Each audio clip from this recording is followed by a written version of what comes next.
Hello everyone. So a while ago I made this machine for my girlfriend, and it's a machine for, it's called a drum carder, and it's a machine for carding wool. So you put in raw fleece or washed fleece, and this combs it out and puts it all into the same direction. It works brilliantly. It's had a lot of use actually. I think about 6 or 7 full sheep's fleeces have been through this thing now. But it's quite difficult to feed the material in and hand turn it all at the same time, and because you're turning it you have to have it like clamped down, and the amount of fleece she actually processes, because we've got a farmer above us, and we can get like 15 fleeces easily, like, you know. I said to her, why don't I make it motorized electric for you? It was a popular video, and I think it might be a popular video again to make it motorized, and that's what I'm going to do. So I'm going to take it apart a little bit and do a bit of maintenance on it and fit a motor, and it's going to be battery powered as well. Right, let's get to it.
getting somewhere. Right, you're not going to be able to see that, but this pin goes through that nut. That nut being there to add extra support to it all. But I'm going to have to. This is so tight. I'm going to have to poke this in here and jiggle it about. So I'll do that off camera. But that's the pin.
Okay, so a quick rundown of how it all works. So this is the main on switch. You switch this on and it turns the fan on and makes everything live. There's forward and reverse on these two, and then speed control on the side. This is the speed controller. The two ports in the side, one is for charging, well they're both for charging, but that's for fast charging and that's for charging with a balance. That keeps the cells in balance. And yeah, that's basically it. Not a whole lot of space left over inside. Quite tight in there with all of the wiring and controller and everything. Yeah, let's give it a go. First test.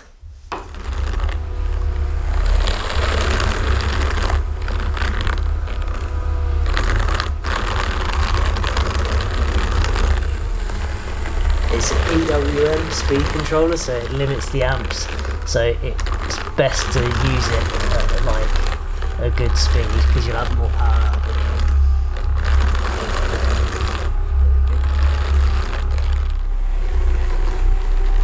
It's easy to use on your own. Mm-hmm. What are you going to do if it stalls? I'm going to turn it off. You can either turn that main one off or you can flick that one. Yeah. It gets jammed up. I mean, it will slip the belts and stuff, but the motor is very powerful and you want to quickly shut it off. Just try a different speed.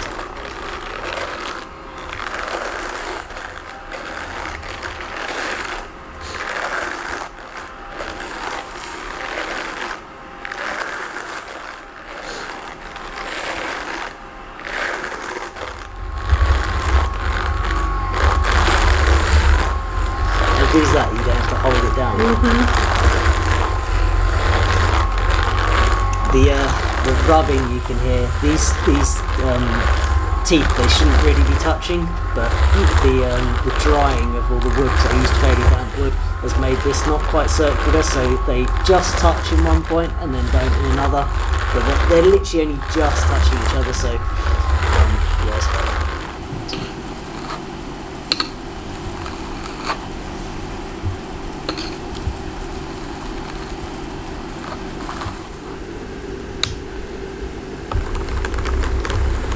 That's it. So.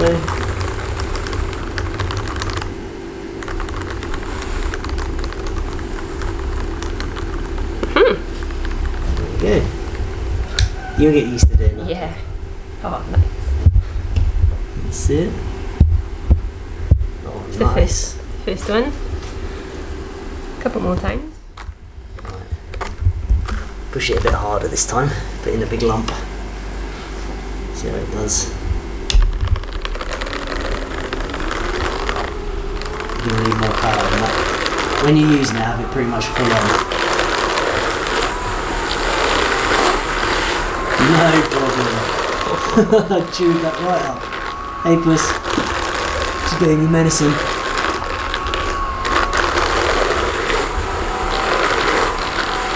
Loads of power. No problem at all. So if it gets jammed, we can just jam. That's it. Well done, my dear. Okay. Now what you can do to start it again. And turn it down. Turn it down because it's easier on the components. Turn it on, start it, speed it up, ramp it up. There we go. That's it. Skills. What you can do if your hands get caught in it. It did. Like that. That's it. It's a stop switch. Well done. So it's got a bit of a designed in sort of safety function, not designed by me but just inherent in the design, is that there's not actually a lot of force on this drum here. So if your hand went into that, this slips quite easily around here. So the only one of concern really that's got a lot of power in it is this one, because this one's driven by the motor. So you know, if the one that you're likely to get sucked into is this one, and this is the one that can slip. But even so, you're likely to still have one hand left to turn the off switch or the stop switch. So yeah, the one you don't want to get your hand caught in is this one. But it's unlikely that you would get your hand caught in that one because you're not usually down the back of it there, and it's guarded as well at the back.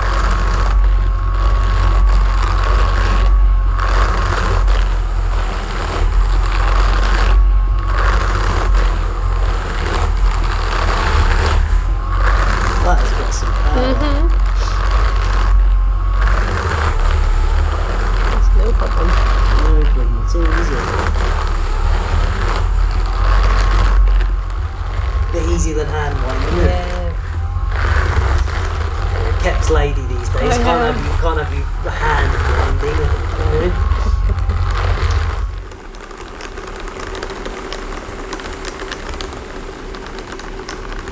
Look at that. So yeah, on the first video I did, there was a bit of confusion about what the machine really did, but it basically takes raw fleece like this. This is washed raw fleece and turns it into that, and that's ready for Dot to spin into wool. You can do this a variety different methods. Traditionally it's with like 2 paddles with this carding cloth on it, but then the next step up from that is usually a hand crank carder, and the next step up for that is electric. Yeah, so this wool now is ready to be spun. Okay, that's going to be the end of the video. Hope you enjoyed it. Thanks for watching.